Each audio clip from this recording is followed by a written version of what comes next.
The baby killer, Lucy Letby. Deep within the serene, hopeful corridors of a hospital's neonatal unit, an unthinkable evil lurked in the shadows. It's a scene that pushes the boundaries of what we believe human beings are capable of. But here's the twist that makes it even more horrifying. The perpetrator was a young woman clad in cheerful blue NHS scrubs, sporting a friendly smile.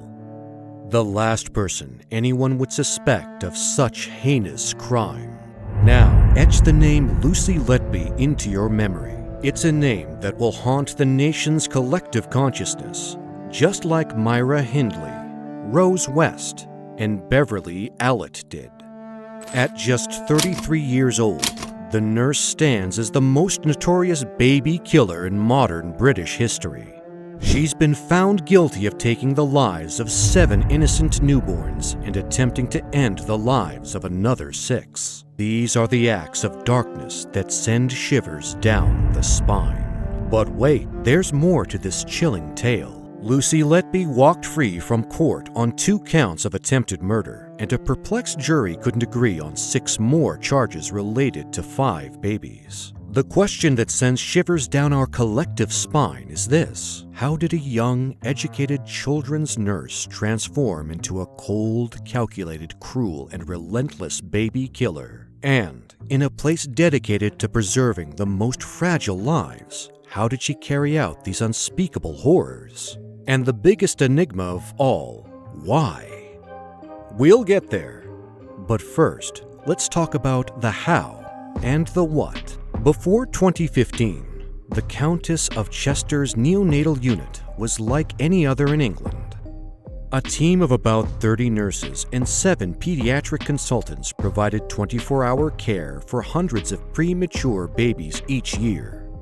Some born as many as 12 weeks early and weighing as little as 450 grams. The prospects for such extremely premature babies are only good with the right level of care, despite being born in what doctors call the margins of viability. Studies show that for every 1,000 premature babies born in the UK each year, fewer than 2 die. Of the hundreds of babies that passed through the Countess of Chester's Hospital's neonatal unit in an average year, only between 1 and 3 would die. This was the statistic, but everything changed in 2015. In just 14 days in June that year, 3 infants died suddenly, and a 4th deteriorated rapidly without warning. All had been otherwise stable, but only days old, but expected eventually to go home with their parents. However, Nurse Lucy Letby had other ideas. Minutes after clocking on for her night shift on June 8, 2015, she injected air into an intravenous long line connected to a boy who was born the previous day, 6 weeks early, along with his twin sister. He collapsed immediately. Doctors rushed to resuscitate him as his mother, in a wheelchair recovering from the labor, sobbed, "Please don't let my baby die. Please don't let my baby die." Attempts to save the boy failed, and he was pronounced dead at 8:58 p.m., within 90 minutes of Letby coming on duty. That same night, the boy's father stood guard over his sleeping daughter's cot meters away from where her twin brother had died. Relatives took it in turns to watch over her for almost 24 hours, staying with her until 8 p.m. the following day, the time Letby came back on shift. And that is when it began again. The little girl's alarm sounded shortly after midnight. She suddenly looked desperately ill, the trial heard, despite having no problems in her first 48 hours of life. One of the nurses shouted, "Oh no, not again," as doctors tried to resuscitate her. Hospital staff noticed her skin changing color in odd purple and white patches that they had seen for the first time the night before on her brother. "Not my baby, not again," wept the mother. The doctors managed to save the girl's life, but she would remain in the hospital for another month before she was allowed home. But here's where it gets even more twisted. Records from Letby's phone showed that she had searched Facebook for the twins' mother several times. The first shortly after finishing the shift on which she murdered the one-day-old boy, and then again the night after, attempting to kill his sister. She searched for the mother again 2 months later. The nurse had searched online for many parents of babies she treated, she admitted later.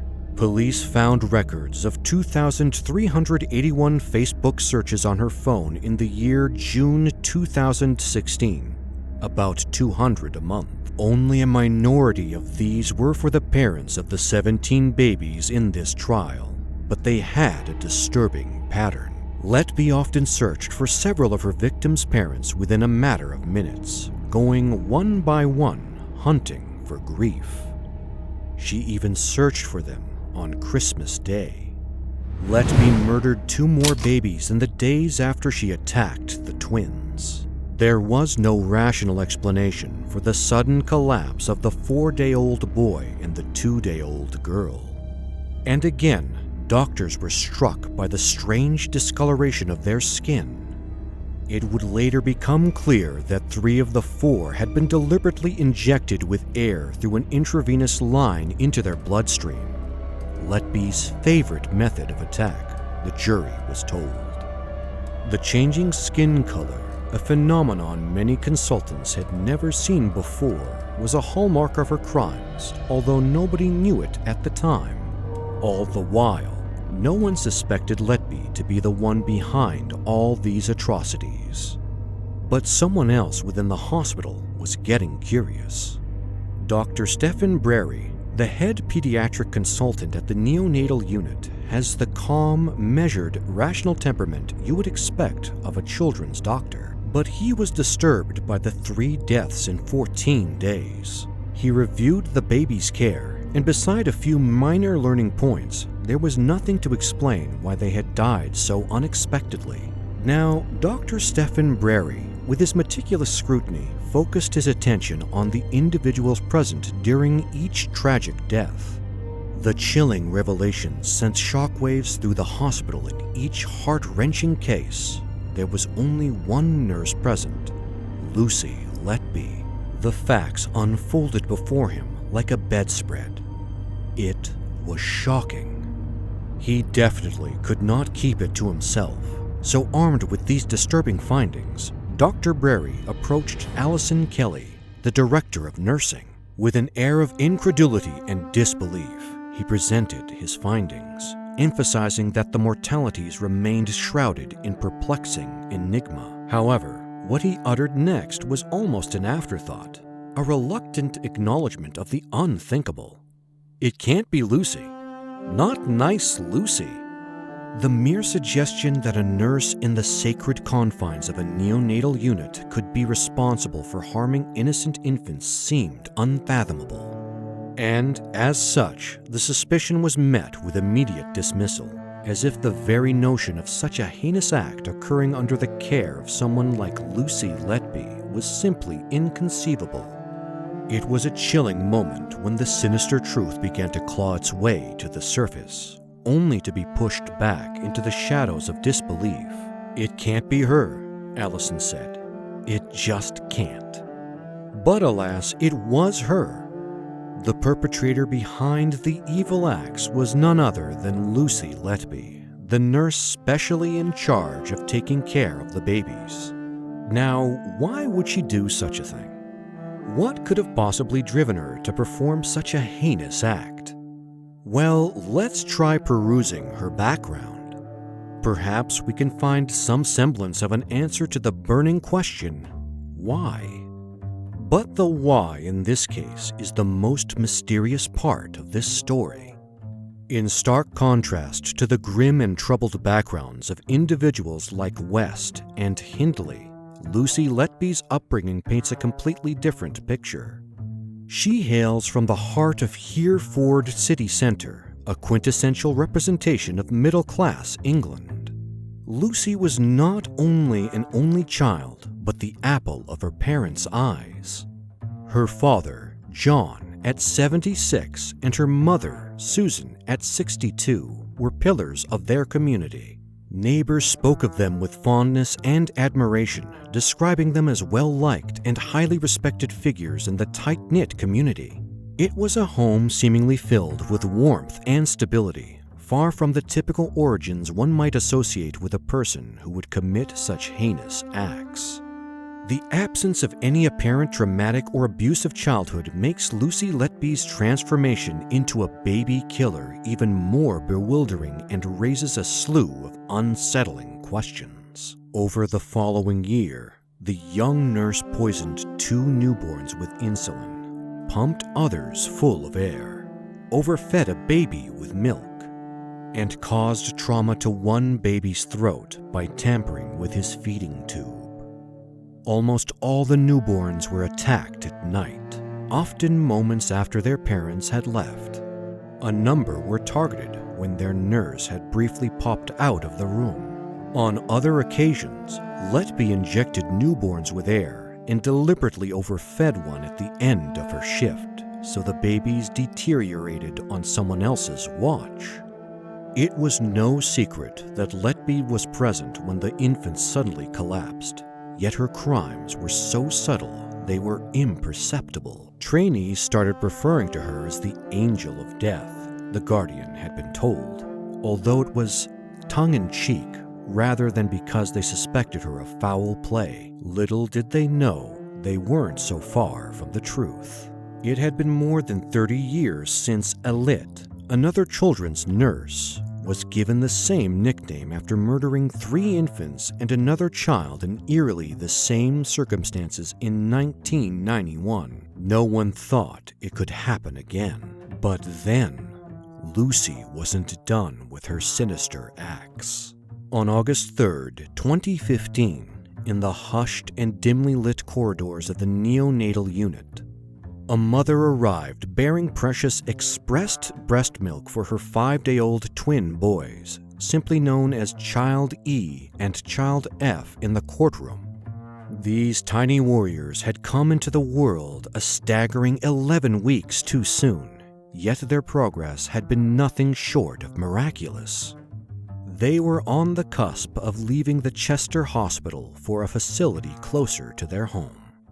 But then, in a heartbeat, the serene atmosphere was shattered by a scream that could only be described as horrendous. The mother raced into the nursery, her heart pounding with dread. There, she saw Lucy Letby standing close to Child E's incubator. Her son, her precious baby, bore fresh blood around his mouth and was writhing in agony. Panic gripped the mother as she demanded answers from Letby. The nurse, spotting a yellow butterfly sticker on her name badge, attempted to quell her fears, assuring her that everything was fine. The blood, she explained, was the result of the feeding tube causing some minor irritation. She urged the distraught mother to return to the postnatal ward, get some much-needed rest, and leave her son in capable hands. And so, reluctantly, the mother complied. 2 long hours slipped by, and then the unthinkable occurred. Doctors were suddenly in a frantic race against time to save Child E's life. He had lost more than a quarter of his blood, and his tender skin had turned an eerie palette of purple and white, an unsettling resemblance to the mysterious discoloration witnessed by 3 of Letby's previous victims. Tragically, Child E was declared dead at 1:40 a.m., a devastating blow that left his mother utterly shattered. She allowed Letby to perform one final act of care for her lifeless son, gently bathing him and dressing his 1.4 kilogram or 3-pound frame in the tiniest white gown she could find. But the shadow of death was not done casting its chilling presence. Child F, the surviving twin, became Letby's next target, and her method this time was sinisterly innovative. She chose to poison him with insulin. This innocent soul had been prescribed a minuscule dose of insulin, to regulate his blood sugar levels just 2 days after his death. He received essential nutrients through an IV line connected to his leg. In the early hours of August 5th, 24 hours after his twin brother had met his tragic end, Letby injected insulin into the very fluid bag connected to child F's veins. She added more to a replacement bag that would come into play once the first ran dry. If the first dose didn't claim his life, the second was sure to follow suit. Child F's heart raced, his blood sugar levels plummeted, and one of his legs swelled ominously. Baffled doctors switched out the fluid bag, but there was no improvement. Unbeknownst to them, insulin continued to drip into the baby's fragile body. Only when they made the decision to withdraw the second fluid bag did Child F begin to show signs of recovery. The results that later emerged painted a damning picture. Child F's insulin levels were alarmingly high, while his C-peptide levels were disturbingly low. Clear evidence that he had been subjected to an excessive unauthorized dose of insulin, revealing the sinister hand of a poisoner at work. Weeks elapsed before these results reached the doctors of the unit, and even then, the significance was not immediately apparent. Now, let's step into the shoes of one senior doctor who meticulously analyzed Letby's victims. They pointed out that her targets were not chosen randomly, but with careful selection. Most of these infants had additional vulnerabilities, such as extreme prematurity or inherited conditions, which provided Letby with plausible deniability when they tragically passed away. It's essential to grasp that deaths on the neonatal unit, although rare, were considered expected and explainable by medical standards. Babies within these walls were inherently fragile, and Letby's victims were often the most vulnerable among them. These precious souls required round-the-clock intensive care, unlike their counterparts who only needed feeding and monitoring. Letby's chilling ruthlessness knew no bounds. She even attempted to end the life of a newborn boy less than 12 hours after his birth, disguising her horrific act by using his hemophilia as cover for the severe bleeding that ensued. Siblings were not spared in her twisted agenda. She targeted not one, but 3 sets of twins and 1 set of triplets among her victims in the year leading up to June 2016. The timeline of her attacks reveals bursts of brutality in June 2015, followed by a similarly alarming resurgence exactly 1 year later. In between these horrific episodes, her assaults were spaced out, giving the impression of a calculated, remorseless predator. In the span of just 10 harrowing days in June 2016, she murdered 2 of the triplet brothers and attempted to kill another baby boy.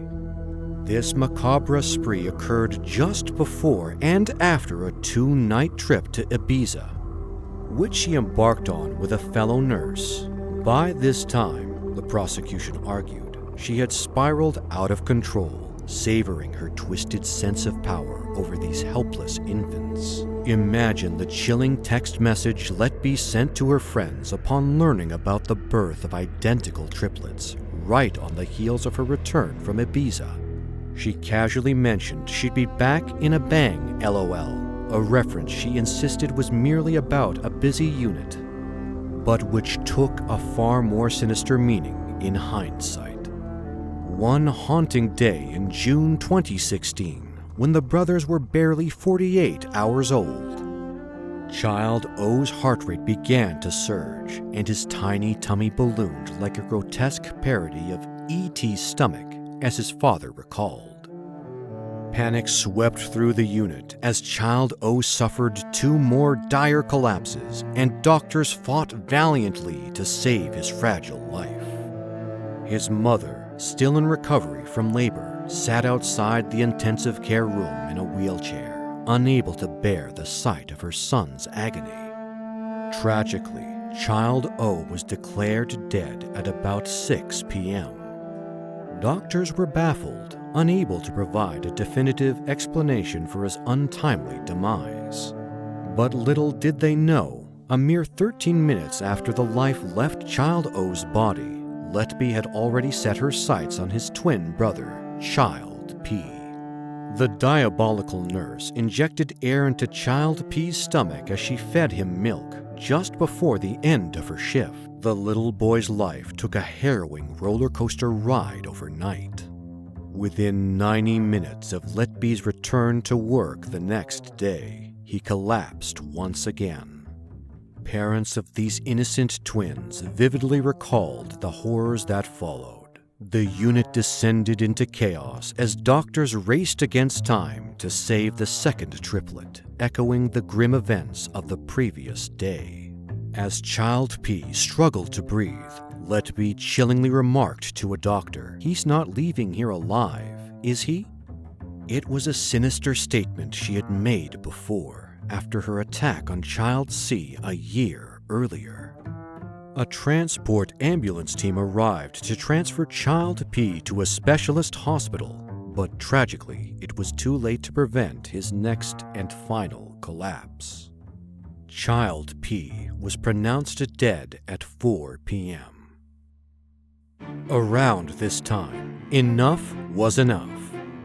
All evidence and fingers pointed to Letby as she was arrested and subsequently tried for her horrific crimes against the innocent babies and parents. It was another 14 months before Letby was arrested at 6 a.m. on the 4th of July, 2018. She had returned home to Chester the previous night from a holiday with her parents in Torquay. Her father had stayed the night and watched as his daughter was led out of her 3-bedroom house where she lived alone with her cats, Tigger and Smudge, in her nightie and blue Lee Copper tracksuit. When questioned by the police, Letby blamed the deaths of her victims on a combination of poor staffing, the incompetence of others, and the fact that some of the babies had other medical issues. It was a defense that largely crumbled under cross-examination, yet Letby continued to protest her innocence. If there was a time during the trial when Letby's fate looked sealed, it came on her 5th day in the witness box. Under forensic cross-examination by the prosecutor, she accepted for the first time that someone had deliberately poisoned 2 babies with insulin. There was no other medical explanation for their blood results, she admitted, though she maintained that she was not responsible. Eventually, the evidence became so overwhelming that Letby had no choice but to confess her crimes. But still yet, there was no solid reason behind her actions. Could there even be a reason solid enough to explain why she did what she did? Sentenced to life imprisonment, Letby was reported to have shown some remorse and apologized to some of the parents of the victims. In the end, this made her one of the most dangerous and infamous baby killers in the history of England. But why? Boredom, psychotic tendencies, or just pure evil? What do you think?